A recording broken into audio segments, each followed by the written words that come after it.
There are two versions of you running simultaneously right now, and one is the version you built, and one is the version you actually are. I'm not just telling you or bluffing on this. This is my trial and tested method, which I've checked again and again, and this is the exact thing which is there. There are two versions of you. I even took the liberty to leave everything, go out for 10 days, and check and believe and talk to people to understand how they are, who they are, why they are here. And it's been an amazing journey. The insights, the information which I've gotten this past 10 days is crazy at the moment. But here's the problem: most entrepreneurs or most people who are working have been running on built version for so long that they have completely lost access to the real one. And the real one is the one which is necessary for anything, any implementation, any life changing event to take place. Until unless you connect to your true first original self identity, the implementation of any of the work which you're looking forward to in terms of relationship, work, or you call it whatever, won't happen. And I checked this, tested this, and saw this with multiple people. In the next 8 minutes, I'm going to show you how to tell the difference between the original self and this the different one, and between the two, and why getting this wrong is the single next most expensive mistake you can make in your life, in your business, in anything. Let me be specific about what I mean by two identities, because this is not spiritual theory, this is an observable, practical, and it is running your decisions right now. And whether you see it or not doesn't matter, but it is doing the work. Identity 1 is the built version, the one that was constructed through conditioning, through your family, your school, your early experiences, your failures, your need to survive socially, emotionally, call it that. This version learned what got you love, what got you rejection, what earned you respect, what earned criticism, and what made you build something. And in all this, it built a personality around that answer. The whole of this. Identity 1 is not bad. It is brilliant actually. It got you through your childhood, it got you through your experiences of life, the three main stages of your life age gap, let's say 1 to 7, 7 to 14, and 14 to 21. These three age places is where you learn the most, and this got you out of it, this identity. And it got you to the school, it got you to the college, it built your first business also maybe, but it got you in that particular room. And what happened? You built a room without a door, without an access, without a window. You're just in that room. And here is what identity 1 cannot do: it cannot rest, it cannot be wrong, it cannot ask for help without feeling weak, it cannot charge what it actually worth, it cannot say no when no is the right answer, because all of those things threaten the system that identity 1 was built to protect. Identity 2 is the original version of it, the one that existed before the conditioning even started, the base one of it, before you learned which version of yourself were acceptable. This version has no survival strategy, no performance, no loops, just the raw, honest signal of who you are, who your essence of consciousness is and what you're actually here to do. Only that one knows the answer. The other one will build, fail, learn, build, fail, will be stuck in this all of these loops. And until and unless it sees the way to come out of this loop and align to the identity too, it keeps going in circles again and again. And then we wonder why the life is miserable. Why do I have to go through all this? Why is God so pushy, so develop this all this things which does towards me? We ask all these questions. We go in a negative spiral altogether for that. And most entrepreneurs have almost no access to identity too. Not because it disappeared, because identity one is so loud out there, so practiced, so automatic that identity two rarely gets a turn to speak. Now, how this shows up in your business is the main issue. Let me show you exactly how it plays out. Identity 1 makes decisions based on fear. It says yes to bad deals because it is afraid. Afraid of losing, afraid of saying no to people, afraid of that gap. If the deal fails, then what? If the deal falls through, then what? That gap, and that gap has different replication. They underpriced because it is they're afraid of rejection. If the price is too high, it avoids difficult situations also, it avoids difficult conversations also, because it is afraid of conflicts breaking the relationship.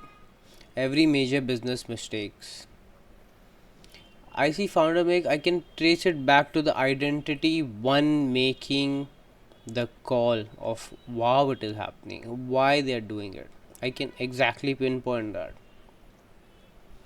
And what happens, identity 2 makes decision based on signal. It knows quietly. The intuition is part of this identity 2. Which deals are light. You feel it automatically. You deep down know it.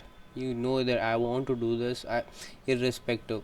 In that format, money does become a byproduct. This doesn't become the end goal.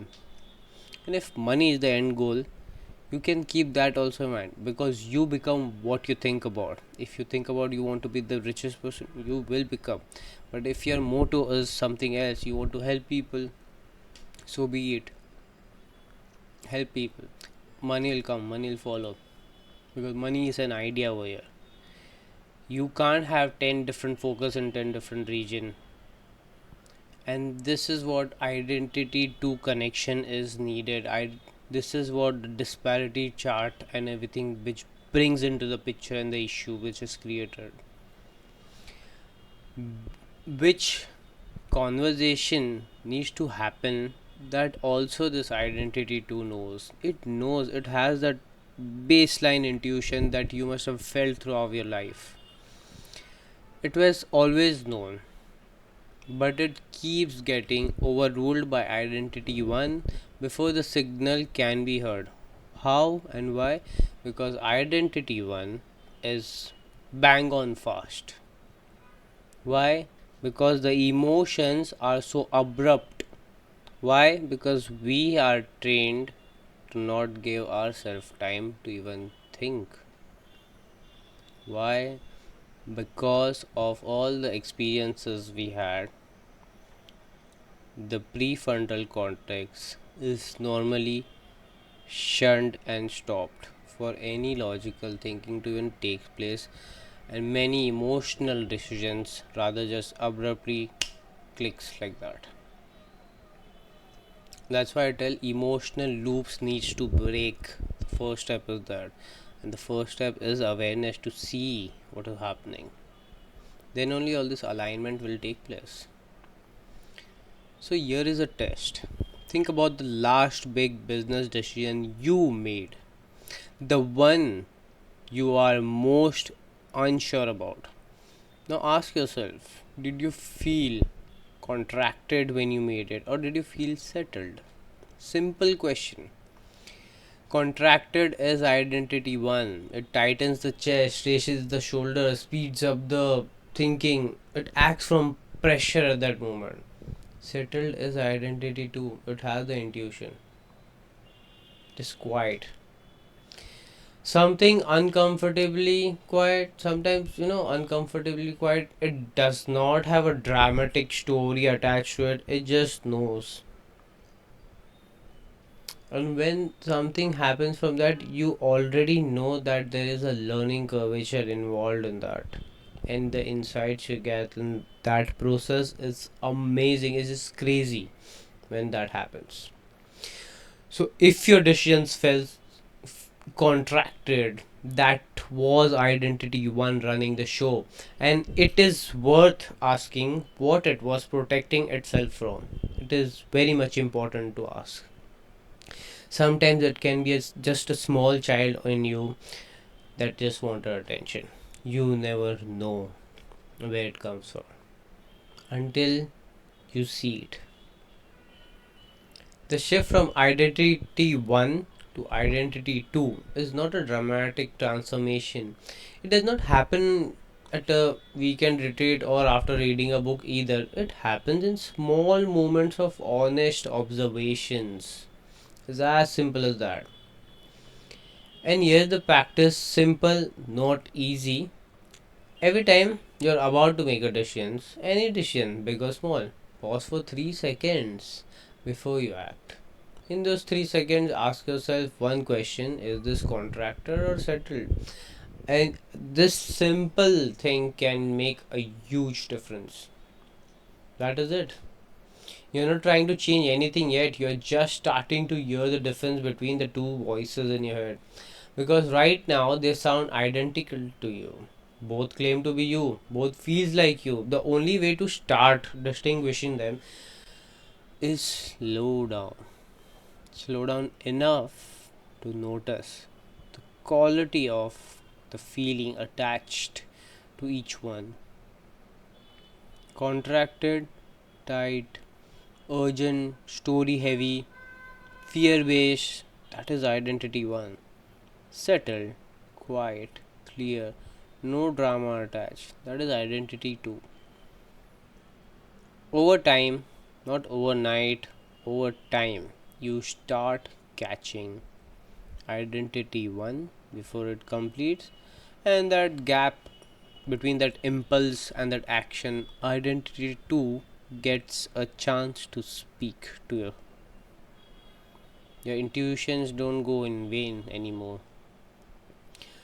And that is where the quality of your decisions change, not from a new strategy, from accessing a version of yourself that has always known the answer, has but never been given the space to say it. And if you want to work on this directly, not in theory, but in your actual business decisions right now, in your actual life, I can pinpoint it for you. And this is exactly what I explore in my clarity calls. 30 minutes, free. You bring one decisions you are stuck on. I help you here with which identity is running it and why it is there and where it's coming from. DM me, call on Insta at Reset Entropy, or book through the link in the description. Next week, I am going into the 3 formative windows that creates identity 1, age 1 to 7, which I had mentioned before, 7 to 14, and 14 to 21. And why you react the way you do, and where it started from, and what it takes to finally complete those old charges. Subscribe. I'll see you in the next video.